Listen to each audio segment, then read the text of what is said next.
বলছে তো। এটা হাসিনা তো, সে তো দেশের ভিতরে আছে। কি করছেন আপনারা?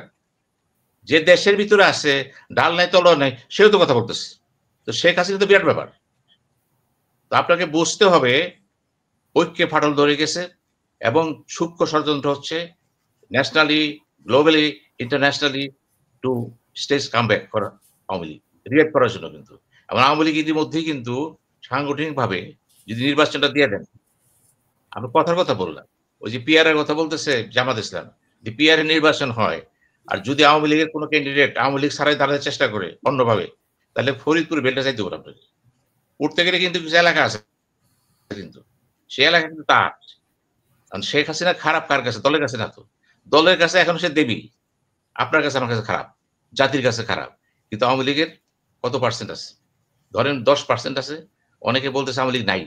নাই 10% আছে তো। 30% ছিল। আমরা জানি না কার সাথে কার। এখন বলতে পারবো না ৩ টা নির্বাচনের পরে ৩ টা নির্বাচন জনগণ দেয়নি। এই নির্বাচনে ভোট করে নাই। তখন কার পাশে কতজন আছে? বিএনপির সাথে কতজন আছে? কেমনে বুঝলেন? হ্যাঁ, যেহেতু জনসংখ্যা বোঝা যায় আছে। জামাতের সাথে আছে। সব দলের সাথে আছে। আওয়ামী লীগের সাথে আছে, জাতীয় পার্টির সাথে আছে, ওই খুচরা পার্টির সাথেও আছে। আছে তো। না করবেন কেন? এখন দেখেন সবচেয়ে বড় কথা হলো নির্বাচনটা সামনে না, ১৩ তারিখে শেখ হাসিনার সম্ভবত একটা ট্রাইব্যুনাল থেকে রায় আসতে পারে। তার ফাঁসির রায় আসতে পারে।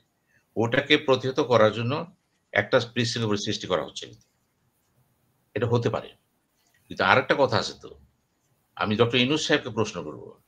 আপনার এই অথর্ব উপদেষ্টারা যে যখনই পারে বইলা দেয় ১৩ তারিখের ঘটনার ঘটনা। কি ঘটে তাহলে? জাজমেন্ট কবে হবে এটা প্রকাশ হলো কেন? দিদার ভাই, এই জিয়া ভাই আপনাদের বলতেছি, জাজমেন্টটা কবে হবে? এটা ঢালাও করে প্রচার হলো কেন? জাজমেন্ট হবে। এর ভিতরে ষড়যন্ত্র আছে কিন্তু। এটাও ষড়যন্ত্র আছে, প্রকাশ করে দিল ওই তারিখ হবে, আপনারা অর্গানাইজড হন। এই জাতি ঠিক করবেন? জাতি তো বিশ্বাসঘাতক, বেঈমান, মুনাফিক, ওরা সব জায়গায়। তারিখ ঘোষণা করা হবে নাকি সেই দিন মামলা রায় ঘোষণা করা হবে? বলা তো হচ্ছে যে মামলা রায় ঘোষণা করা হবে। আবার অনেকে বলছে যে মামলায় রায় ঘোষণা করা হবে না তারিখ ঘোষণা করা হবে। রায়টা যদি ঘোষণা করে, আমি সেটি তো বলতেছি। ইতিমধ্যে তো জাতিসংঘে অলরেডি অ্যাপ্লিকেশন চলে গেছে। সে কি বসে আছে? আপনি যখন বলবেন সে নাই, সে কোথায় নাই? সে সব জায়গায় আছে। আমি চাপার চরিত্রে বলতে নাই। আমি দেখব বাস্তবতা কি? কোথায় নাই? আছে তো সে। এই যে আমার ভাই বলতেছিল আর্মি নিয়ে কথা বলল। ভারতের যে সীমান্তে কাজ করতেছে তারা, তাদের বর্ডারে সে কাজ করতেই পারে। ভাইও তো খুব গার্ডেড কমেন্টস করছে। ফেসবুকে দেখেন না নেতারা কি বলে ফেলায়? যারা মনে করে ফাটাই দিতে পারলে বাঁচি। ভারত অবশ্যই সীমান্তে কাজ করতেছে এবং তার একটা পরিকল্পনা আছে। একইভাবে রাজনাথ কি বলেছে? প্রতিরক্ষা মন্ত্রী ইউনূস সাহেবকে বলেছে কথাবার্তা সতর্ক। যদিও বাংলাদেশ প্রতিবাদ করছে, সেই প্রতিবাদটা কি? পত্রিকায় দেখলাম বিপ্লব ঘটাই দিছে। কিসের বিপ্লব ঘটাইছে? সুন্দর ভাষায় বলছে এটা ঠিক না। এখন তারা তো প্রশ্ন তুলছে। ওই যে আর্ট গ্রাফিতি নিয়ে কথা বলছে। উত্তর দিচ্ছে বাংলাদেশ উত্তর দিছে। আমার কথা হলো ভারতের সাথে কিন্তু একটা ফ্রন্ট না। সামরিক, বেসামরিক সব ফ্রন্টে কিন্তু আমাদের সমঝোতা লুপ্ত পাচ্ছে কিন্তু। কেন পাচ্ছে? তাইলে সরকার কি করতেছে? আমি সরকারকে জিজ্ঞেস করে প্রবাসী থেকে, আপনি ভারতের সাথে সমস্যা নিরসনে বা স্মিত পরিবেশ রাখার জন্য আপনি কি করছেন? কখনো পাকিস্তান, কখনো চায়না, লাভটা কি আপনার? এই ভোজবাজি বাদ দেন। বাস্তবে আসেন, আমার সামনে দুজন সামরিক কর্মকর্তা আছেন। তারা জানেন ওয়ার পলিসি বাস্তবে কি হয়। ডিফেন্স, ম্যান পাওয়ার, ডিফেন্স পাওয়ারটা কোথায় আছে আমরা? আমরা ঠেলার চলে কইতে পারি, আমার অর্থ নাই, টাকা নাই, অস্ত্র নাই। আমি কি আমার তো অনেকগুলো জিনিস আছে। একটা হচ্ছে ম্যান পাওয়ার, বুদ্ধি এবং আমার জাতির ভিতরে ঐক্য, সেটি তো নাই। আমার তো এগুলো ঘাটতি আছে। যেহেতু ঐক্য নাই, এখনো বলা হচ্ছে বিএনপির ভিতরে একটা বিরাট অংশ ভারতপন্থী, জাতীয় পার্টি ভারতপন্থী। এখন জামাত সম্পর্কে বলা হচ্ছে তাদের ভিতরে ভারতের লোক আছে। আবু তাহেরকে বলা হচ্ছে ভারতের লোক। না, আমার মনে হয় কি যে এই কনক্লুশন গুলি টানা ঠিক না যে মানে জাতির ভিতরে ঐক্য নাই, তো ভারত কিছু করলে আবার জাতি বিভাজিত হবে। I don't accept that. কারণ আমাদের মানুষ, আমি আপনাকে বলি the psyche of our people, psyche. প্রথম কথা হলো সাইকি ইজ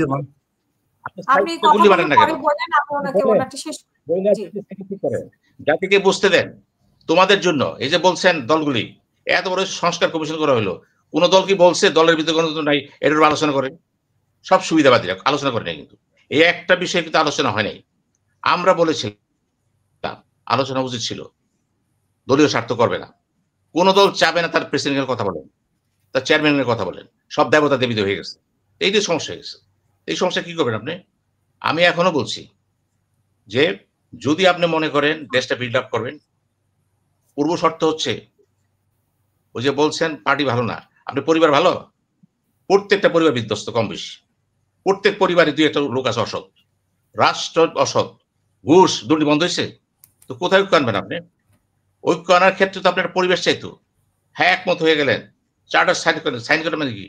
আপনার খেয়াল নাই দ্বাদশ সংসদ যখন হলো, Moudud Ahmed note of dissent দিয়েছিল এবং ওইটা পাশ হলো, সংসদীয় গণতন্ত্র হয়েছিল, বিএনপি কি পুরোপুরি বাস্তবায়ন করছিল? আজকে অনেকেই বলতেছেন খালেদা জিয়ার কথা, আমি প্রসঙ্গ চাইতেছি না।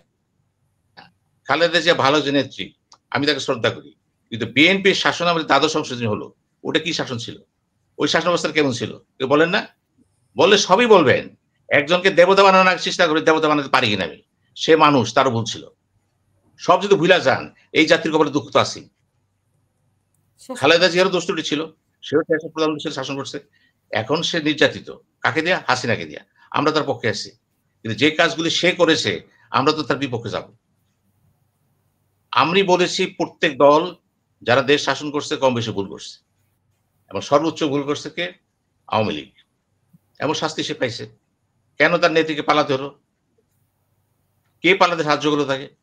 ওই যে সে বলতেছেন পালায়নি, আমাকে জোর করে পাঠিয়ে দেওয়া হয়েছে, এই সুযোগ কেন দিচ্ছেন তাকে? উত্তর দিবেন? এখন যদি দিদার ভাইকে বলি, জিয়া ভাইকে বলি উত্তর দেন, সে বলছেন পালায়নি, আমি কি চুরি পাঠিয়ে দেবো? কে তারা পাঠিয়ে দিল? কথা বললে কিন্তু অনেক প্রসঙ্গ চলে আসবে। আমি সেই জন্যই বলছিলাম একটা জাতির ভবিষ্যৎ নির্মাণে, একটা দেশ গঠনে কিন্তু হুইমসিক্যাল হওয়া যাবে না। আওয়ামী লীগ থাকবে না, শেখ হাসিনা থাকবে, আর অনেকেই থাকবে না। দল হিসাবে হয়তো 6 মাস পরে এটা হয়তো আবার রিভাইভ হবে, ভালো লোক আসবে, কিন্তু ভালো লোক তো মানা করতে পারবেন না। আপনি সাবের হোসেনকে তো দিচ্ছেন, আইবিরে তো দিচ্ছেন, সোহেল দাসকে তো দিচ্ছেন, তো বলে দেন গেট আউট, কালকে সকালে দেশটায় চলে যাবে, 10টা কেস হয়ে যাবে। কিন্তু আমি বলেছি গেরা করে পড়ে গেছেন, কিন্তু কেন পড়ছেন? শুধুমাত্র ডক্টর ইউনূসের জাতি গঠনে ঐক্যমতের শুধুমাত্র তার দুর্বলতাগুলো, সে কিন্তু আওয়ামী লীগকে কার্যকরভাবে বাস্তবে প্রতিহত করার জন্য সেই পদক্ষেপ নেয়নি। আপনি পুলিশের কথা বলতেছেন, স্বরাষ্ট্রমন্ত্রীর কথা বলতেছেন, ওই স্বরাষ্ট্রমন্ত্রী এক হুঙ্কারে পয়সা ঠিক হয়ে যাব? আপনি কারে হুঙ্কার দিচ্ছেন? আজকে যদি সামরিক পুলিশ চলে যেত, যদি আজকে আর্মি চলে যেত 50%, চিন্তা করছেন এই লকডাউন গন্ডর কে থামাতো? আর্মি। পুলিশের কাছে অস্ত্র ছিল? অস্ত্র তো সবার কাছে আছে। বাস্তবে যান, টকশো দিতে বলবেন, এই জন্য বলবেন টকশোর দর্শকরা একটা মেজর অংশ লাভ করবো, শুনতে চায়, মারান পিরান ধরে ফেলালেন। মিথ্যাকে তো লাভ নেই, তো সত্য বলেন। তোমাদের সামনে বাঘ আছে, কিন্তু বাঘ কিন্তু পালায় নেই, থাবা দিবে। অতএব তোমাদেরকে সে থাবা দেওয়ার ক্ষেত্রে অ্যালার্ট হও, রাষ্ট্রকে অ্যালার্ট করতে হবে, দলকে অ্যালার্ট করতে হবে, এবং সেটা বাস্তবে, কিন্তু মুখে মুখে না। কিন্তু আমি বারবার বলতেছি লকডাউন হবে কি হবে না, এটা 1 পয়সা দাম আমার কাছে নেই। আমার কাছে গুরুত্বপূর্ণ জানেন, লকডাউন ঘোষণা করার সুযোগটা পেতে কোথায়? কেন টুকটাক মিছিল হয়? কেন আইভি উচ্চ গলায় বলতে পারতেছে জয় বাংলা? কেন সোহেল তাজ বলতেছে, কাদের সিদ্দিকী বলতেছে? এটা দেশের ভিতরে আছে। কাজে আপনাকে বুঝতে হবে, যেভাবে ভাবতেছে সেভাবে না। পানি গড়ায় গেছে কিন্তু অনেক। সামনে নির্বাচন। আমি এখনো মনে করি যদি ডক্টর ইউনূস যদি দৃঢ় থাকে, নির্বাচনটা হয়ে যাবে।